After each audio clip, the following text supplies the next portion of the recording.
You're listening to the Superpower Podcast, Superpower Kids Edition, where author, philanthropist, and Superpower Kids founder Neva Lee Recla inspires kids to discover their superpowers and change the world. Hi everyone, this is your Superpower Kid, Neva Lee Recla, and today I'm so extremely excited for today's interview.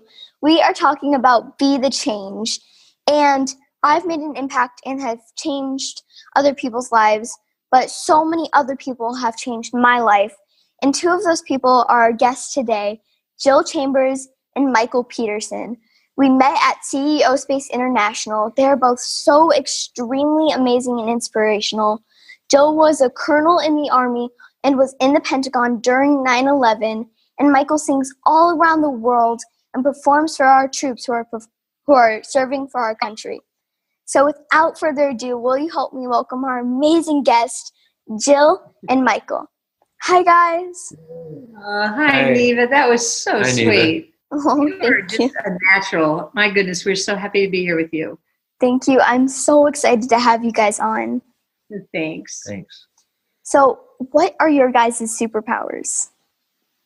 My superpower is this one that I adopted, actually. It's named Jill. Oh. Every good thing about me is comes out of her. Oh, that's very sweet. No, she's such an inspiration to me. You know, you said the theme is Be the Change, and I would have to say that Jill exemplifies that. She has something she's focused on and is committed to. She doesn't talk about it. She doesn't go, "Hey, look at me, I'm doing it." You never even hardly see her sweat. Oh, she's like that kid in the commercial where the whole team gets punished because the one kid isn't sweating and the coach thinks nobody else is working hard. That was Jill, right? They use good deodorant. Well, she's an agent for change, but she just goes and does it. You know, she just exemplifies it. So I would say, you know, it's sort of a silly thing to say, but I would say having Jill in my life has enhanced my superpowers and challenged me to grow. That's awesome. Oh, well, that's very sweet. Thank you, honey. Thank you. Good night. Silly. That's superpowers. Well, now that he's done all that nice stuff about me. No, you don't have to say anything nice about me. That's fine. You know, I actually had a chance to talk with your mom a few weeks ago, and we talked about this superpowers. And it's such a good question for people to then reflect on how they feel about themselves and what they feel like they can bring to the world. You know, when I've thought about this before, it feels like the ability to actually calm my life down. And I know that might seem like a silly superpower, but the recognizing that the running and the striving and the grabbing and the reaching are all good things, but just having the idea of balance, being able to play and work and sleep and run and just do all of that, but all in good balance, good food, good friends. It's really nice to be able to think about all that and incorporate that in my life now. Yeah. I'd like to add to that too. Okay. Years ago, there was a friend of ours who gave us an illustration that I'd never thought of my life in this light before. He said, so many people go through life as though they're sitting at a stoplight with their foot on the brake all the way to the floor and their other foot on the gas all the way to the floor. And he said, you know, it's like we're revved up all the time. We're revved up, even when we should be at rest. And I think that's part of what I think of when Jill says what she just shared, that is a superpower, is the ability to be in gear and be fully on point without having to be so wound up. It's not necessary. You don't have to have your adrenaline at full tilt in order to be effective and powerful. But it took some learning to recognize that. I know. But that gives you the ability to be calm in the face of stress. And I think that is a superpower. Not a lot of people are maximizing that. No, it takes time unfortunately, we had to wait till we're this age to figure this out. So it's exciting for your younger listeners if they can start at least think about that and reflect on that every now and then. I honestly get more work done now, and we're very, very busy than I did in the Pentagon, where we were extremely busy, but we were so ramped up. And sometimes it was hard to get things done because you're so ramped up thinking that that's how you had to be in order to get things done. It's not the case. We've learned. So I'll give a more serious answer to the question you asked about my superpowers. I think it's tough sometimes to evaluate what your own superpowers are because you don't see yourself. Sometimes it's easier to think, well, what do other people say they recognize in me as a gift? And then you come to see it maybe as a gift yourself. Right. And I would think creativity for me, the ability to catch a brand new idea and imagine, and I love the word imagine what the possibilities would be for that idea, whatever idea it is. It's something that I've nurtured for years and years, but I think it's also something that kind of came natural to me. And I used to take it for granted until I had a lot of people say to me that it wasn't so easy for them. So I guess maybe that's a superpower for me. Yeah, that's a good superpower to have. And a lot of people, when they become adults, they'll take being creative for granted and sometimes say, oh, that's more of a childish thing. But then really that's such a gift to have because some people live their life in like black and white. And then when there's so many other colors surrounding them. And so. That's right. It is a gift. I see him in this. I mean, have rarely seen adults be as creative as Michael. He can walk along and see a crack in the sidewalk. And the next thing you know, it's morphed into this beautiful design. And he's then thinking of a tagline to go along with this crack. And there's a whole advertising campaign that just happens in a minute. He can just do that. Yeah. And it's exhausting if you're my partner. Sometimes it's, hey, I have an idea. Hey, did you think about? Oh, wait, stop.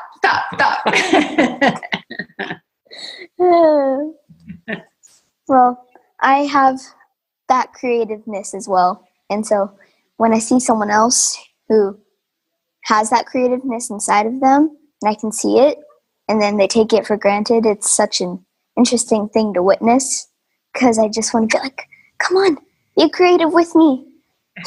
Oh, that's so great. Yeah. Yes, you do have a gift. That's fantastic. Thank you. How did you guys meet? I'm sure our listeners would love to hear this. Yeah, well, I was in the shadow of 9/11. I was really feeling a strong desire to make a contribution somehow, as so many people wanted to make a contribution. And so I had said to my agent if he would allow me the opportunity to serve soldiers and their families or military members and their families. If there was that opportunity, I wouldn't need to worry about getting paid. Just, let me know and I'll do it. So I was I was responding to an invitation that I had to do an event at Fort Campbell, Kentucky. And it was that night that I met the Vice Chief of Staff of the Army, and his assistant, executive officer, I guess they call him, asked for my contact information. And, I gave it to him. Sort of typical songwriter fashion, I gave it to him written on a napkin and with a pen, with a Sharpie probably, very, very professional. And I gave it to this guy, not knowing if I would ever hear from him or, what would come of it. And about a week later, or maybe 2 weeks later, I got a phone call from some guy at the Pentagon. He said it was the Pentagon. And at first I thought it was some friends of mine playing a trick on me. Like, oh yeah, sure, you're calling me from the Pentagon, right? But it wasn't. It was a gentleman named Mike Anastasio. And he worked for Jill. So the XO for the Vice Chief of Staff of the Army had given my napkin with my phone number on it to her. Jill was the director of strategic communications for all of the Army at that point, which her job was, among other things, to help create new ways of sharing the Army message. And the Vice Chief of Staff of the Army, her boss, 4-star general, gave her my contact information and said, hey, this guy's good for the Army. We should work with him. At which point I'll hand off to Jill. And I said, what am I going to do with this? And I actually gave that information to a gentleman that I worked with and said, you call this guy. I don't know country music. I don't get why we have this. You take care of it. Well, the day came where we had invited Michael to come out to Washington, D.C. We actually wanted him to come to Fort Meade where the Army Field Band was because it was music and it seemed like that's the thing to do. So the morning that he was due to arrive, I'm still sitting back in Washington, D.C., so Fort Meade is about an hour away. And I thought, what if my boss asks me how this meeting goes with this Michael Peterson guy and I don't even show up for the meeting? So I hopped in my car and drove the hour all the way over to Fort Meade to meet Michael. See, sometimes fear is a gift. Well, that's true. So that, you know what, the best thing about actually meeting him for the first time is I saw him walk in to the building, and there was probably about 23 or 24 of our service members who were there, field band guys, so they were music guys, all lined up ready to meet Michael because they were all excited about Michael Peterson. And I watched from a distance that Michael just introduced himself to every single person, hello, Neva, hello, Tanya. He just all the way down the line, like 23 of them, and he asked specific questions like, Neva, where did you go to school? What are you studying? How do you like the Army? Just very specific questions. So it was about 7 hours later after we, showed Michael around and we did some talking, he went back, and this was the trick. He went back to every single person that he had met, called them by their first name, and recalled a specific thing about that person. I have never seen anybody do that ever in my entire life, particularly with Pentagon people who come to the Pentagon because they just want money. They come and they introduce themselves. Looking for contracts. Hey, I've got a deal. Yeah. I've got a deal. And Michael was completely the opposite. He just wanted to know everybody. He wanted to know what everybody was up to. And I thought, now that's a different kind of fella. So that was our first meeting. And then, I don't know, 12 years later, we got married. She fell in love with me instantly. We did an awful lot of work together. We ended up going to Iraq and Afghanistan 11 times together. So 9 times together.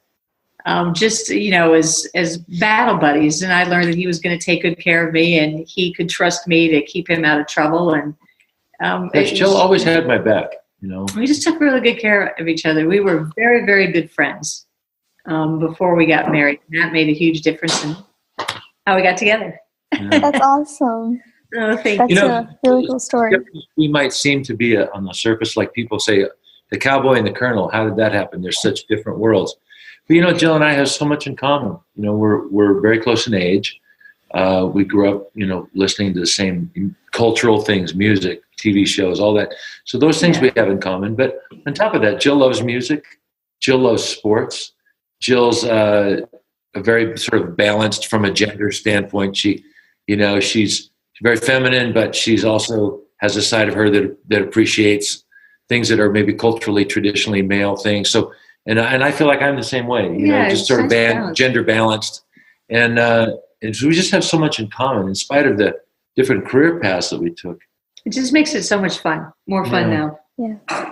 And she That's always, really cool. yes, whatever I ask, like when I ask for a new truck or something, she always says, No, that's no. This is yes. No. Well, that's an amazing story. Oh, and I would love to keep talking with you guys more, but we actually have to take a quick break. Yep. Can you tell our listeners where they can go to find out more about you? Yeah, they can find out more about Jill at this, THIS, able vet. This able vet. Sounds sort of like disabled vet, but it's thisabledvet.com. MichaelPetersonOnline.com. Yeah. Awesome. Definitely go check their websites out because they are such amazing people. So we will be right back after the break. We've been talking with Jill Chambers and Michael Peterson about Be the Change. We'll be right back. Are you here to change the world? Do you talk about things like vibration, frequency, awakening, and consciousness? Are you pretty sure you have superpowers? The Superpower Net is unlike normal coaching programs and conscious communities. We provide training, intuitive guidance, peer-to-peer learning, intensive one-on-one coaching, and a high vibrational network of people just like you. When you join the net, you get 24/7 access to a collaborative group of people who support you as you master master your personal power and unlock your superpowers. If you're ready to use your superpowers to change the world, then join the Superpower Net today. Visit superpowerexperts.com/thenet to learn more. Okay, we're back, and we've been talking with Jill Chambers and Michael Peterson about Be the Change. So we actually get to do funny FaceTime. Okay. So basically, we are going to make our funniest faces in 3 seconds. Are you guys ready? Yes. 3, 2, 1.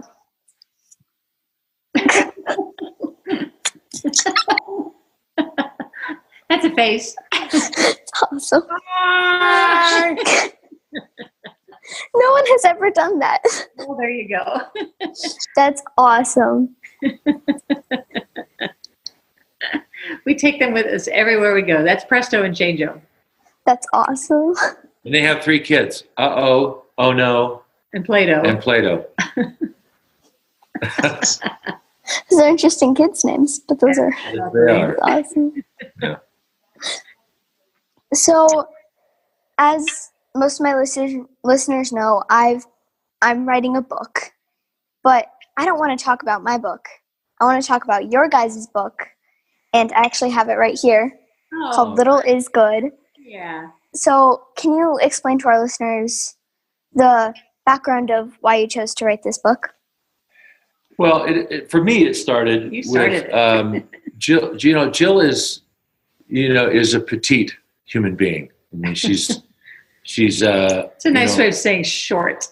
Well, she's tiny, and when she was a baby and a young child, she was petite for her age too. It's not like she was fully grown in 4th grade and then everybody caught up and passed her. Yeah. She was always really petite, and I've often heard people say that little kids, when you're really little, everything is so big. You forget that when you're an adult, right? And so the children often deal with anxiety around everything being so big. Like a normal-sized dog will come up to you, and it's a giant, right? So when you're eye to eye with the dog, the Cocker Spaniel, it's yeah. So so Jill, grew up, with some language that she adopted that she used to encourage herself and celebrate her gift of being small. And so I got to witness that in the Pentagon a couple of times early in our relationship, where she would have a big important meeting, and here comes the 100-pounder, I call her. Here comes the 100-pounder, like the woman in this culture of men. She weighs 100 pounds. Like, what could she ever do? She'd go to these meetings and she'd slay the dragon, and she'd come back and she'd be like, even though I'm tiny, I'm ferocious when provoked, that kind of like that attitude, right? And sometimes she'd put her hands on her hips and she'd say, "Little is good," and, like that, It's sort of a funny little thing. And I saw her do that, I don't know, maybe a dozen times. And one day she did it in her office, and after some big meeting she had, and I looked at her and I just said, "Okay, wait." She said, "What?" I said, "I have to tell you something I just saw in my mind." Creativity. She said, "What is that?" I said, "Well, I saw this little cartoon character, and she just slayed a giant, and she has her foot on his chest, and she thrusts one arm in the air, and she says, 'Little is good.'" And I said, "You know what? There should be a cartoon called that would be her name. The character's name is Little is Good. And it would be all these adventures that she has where she goes and does all these incredible things, even though she's little." And so that's kind of where it started. And so, fast forward, I don't know, 5 or 6 years, I kept bringing it up and she kept saying no. And I bring it up, she'd say no. And one day she said, "Well, you keep talking about this. When are we going to do something about it?" So I said, "Okay, let's do something about it." So I called my friend Guy Gilchrist. Guy is a world-renowned illustrator. Among other things, he was the co-creator of Muppet Babies with Jim Henson. And, his illustrated 50 children's books and really knew what he was doing. I didn't know, really anything, first thing about it. So I called him and I said, "Hey, have a meeting with me." And I shared the idea with him. He liked the idea. And he said, "Well, let me meet Jill." So Jill came to a meeting with Guy and I. And Guy brought with him his big sketch pad. And he sat down very early in the meeting, and he kept looking at Jill. And he kept looking down at his sketch pad. And finally, he just picked up his sketch pad and he's looking at Jill. And he started to just draw a caricature of Jill. And then when he turned it around and showed us, it was the character that you see on the front of the book, if you could show your audience. Oh, wow. That was what he drew. And he said, little is good is Jill. It's Jill as a little girl, and these are her adventures. So we just decided that it would be fun to create a book that would encourage kindergartners to second graders, kind of that age group, about their superpower, which is being little, which is a superpower, but you might not think of it that way. But if you read all the adventures, she's got superpowers, baby. Yeah. So that was awesome. The little story, I guess. But Yeah, I mean, that's perfect. No, thank you. was how it came about. Yeah. That's cool. See, I'm kind of the opposite. I'm a lot taller than most kids my age. And so I'll see some kids my age and they'll look up at me like I'm a giant. Oh, really? And I'm like, and so. Okay, so one of our books we should do a book together. And the book would be two characters. One is Little is Good. Okay. And the other, her name is Big is Better. So Little is Good and Big is Better. But they're best friends. Yeah. That's awesome. They take care of each We should do it. Together, we have a book celebrating, and Big would help Little and Little would help Big. And together they would change the world. Well, and also in the Little is Good book, there's a dog that follows her around everywhere.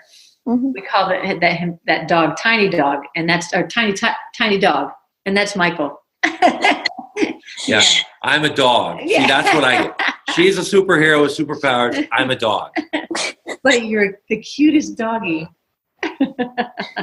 Hey, dogs are as equal as superheroes in my book. So Good. There you go. So it'd be fun for you to write a book about all the benefits of being taller than on Halloween, you can reach over all those little kids. Oh, look at Right. you. Yeah.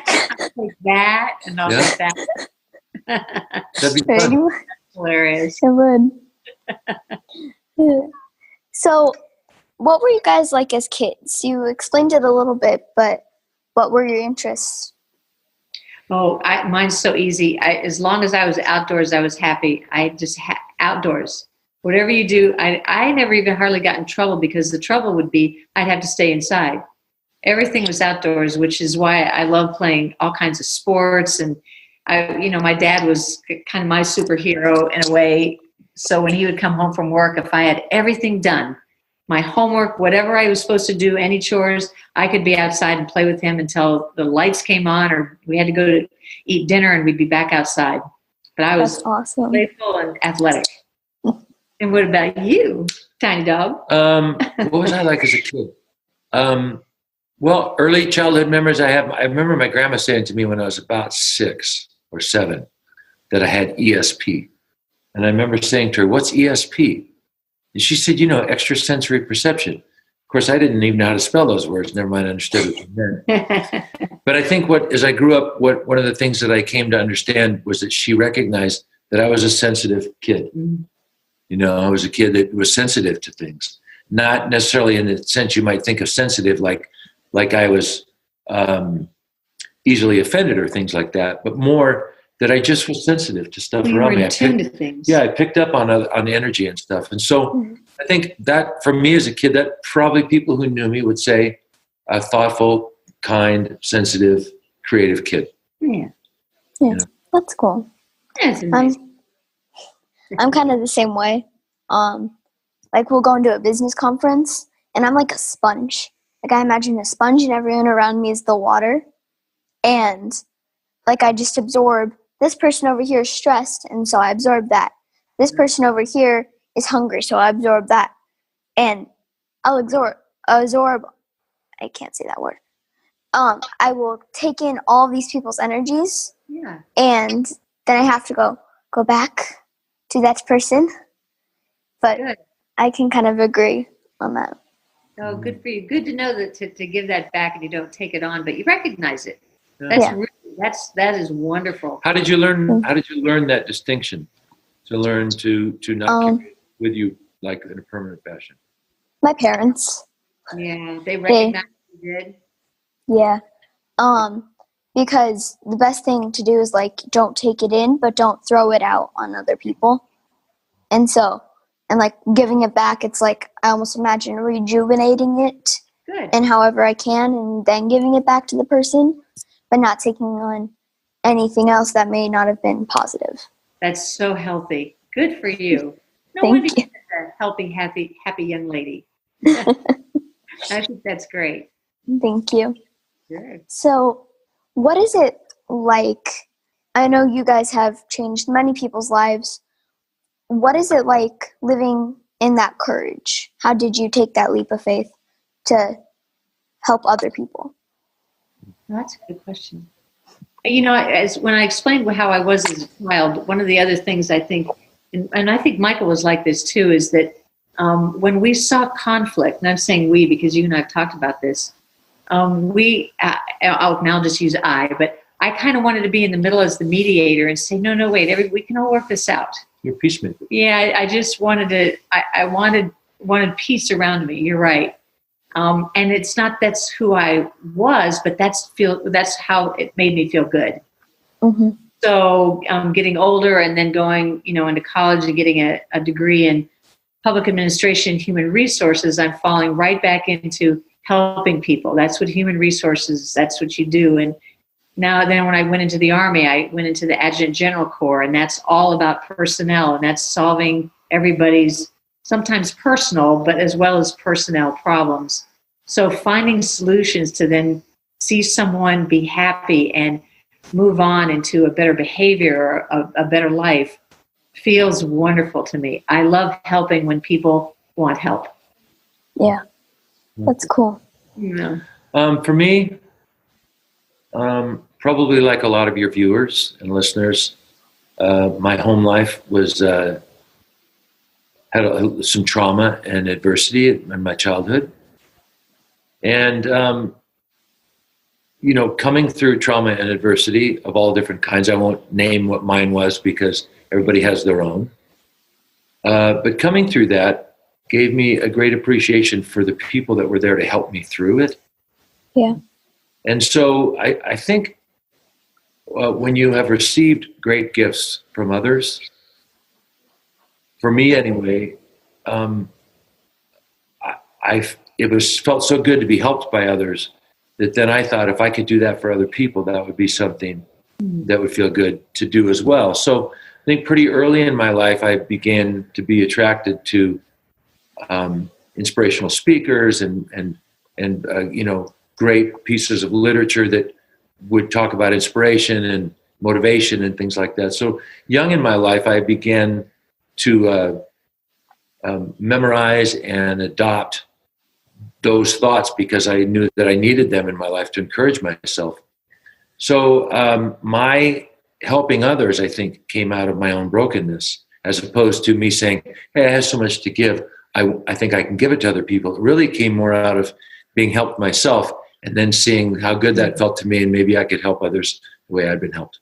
That's really cool. Yeah. Thanks. Yeah, that's awesome.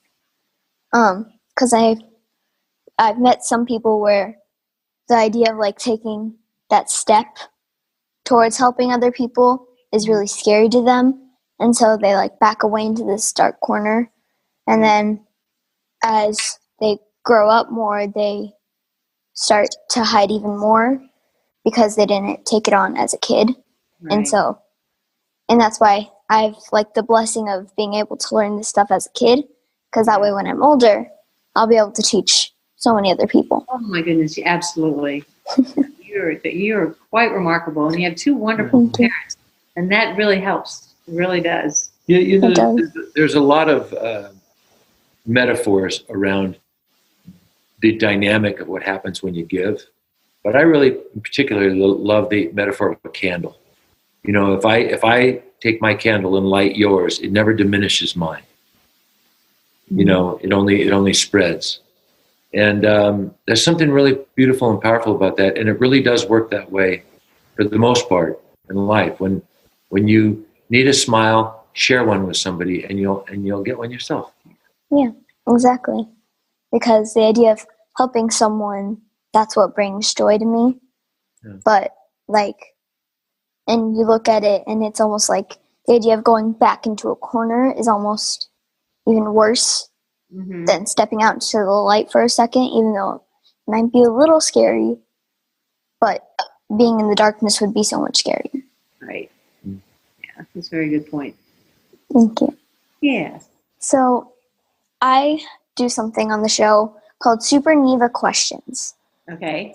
And basically what's going to happen is I'm going to ask you guys questions as fast as I can. Okay. And you'll answer them as fast as you can. All right. Kind of as a group or one at a time? You can do one at a time. Okay. Okay. What is your favorite color?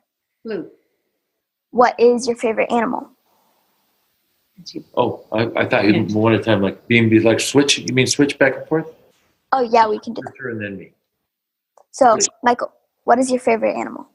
A giraffe. If you could be a fairy or an elf, which would you be? A fairy. I'm going to ask this to both of you. If a kid is being bullied, what advice would you give them? Or someone? Gosh, it really is, for me, it depends on the situation. But so this is after the bullying? Yeah. Well, find a caring adult. Yeah, just working on safety and security and helping this child with their confidence. Kind of things that you said too about getting to let go, but yeah, that's kind of situation dependent. But offering love and security is the first thing after something like that's happened. You know, I would say too. I got bullied a little bit when I was a kid, 7th grade, 8th grade, and usually if I ever was bullied, it was when I was by myself. Like bullies, for whatever reason, never showed up when I was with other people. And I think in the world that we live in, you know, social media and phones and all of that, you know, if you are a young person and you're dealing with being bullied, and you know, there's immediate things you want to do. You want to let adults who are caring adults know, number one, you have a problem. But sometimes people don't always take you seriously, you know. Yeah. So that's why I'm saying, you know, until the problem can be dealt with by an adult who steps in and takes care of the bully, helps the bully to learn a lesson, to find their own hurt and get help. There may be a gap. There may be a week, a month, and maybe some time that passes before that can happen. So I would say, you know, in places where you know that the bullies are likely to be, try to equip yourself with always walking with a friend. Yeah.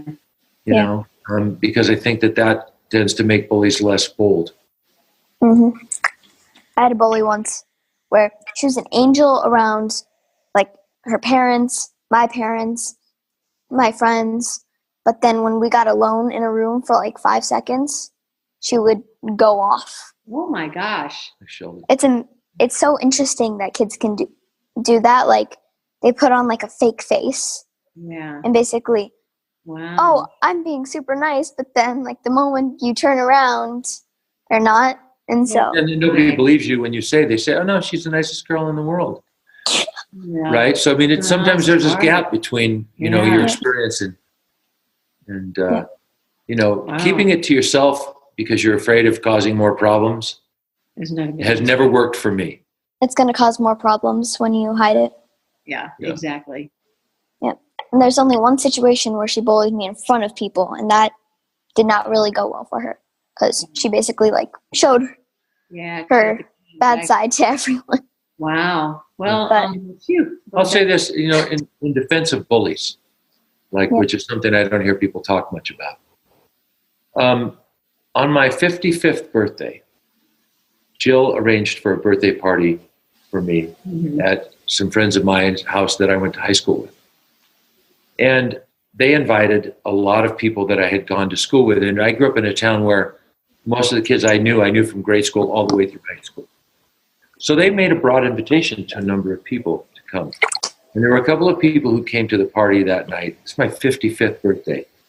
And that night, I had a chance for the first time to hear a little bit about their childhood.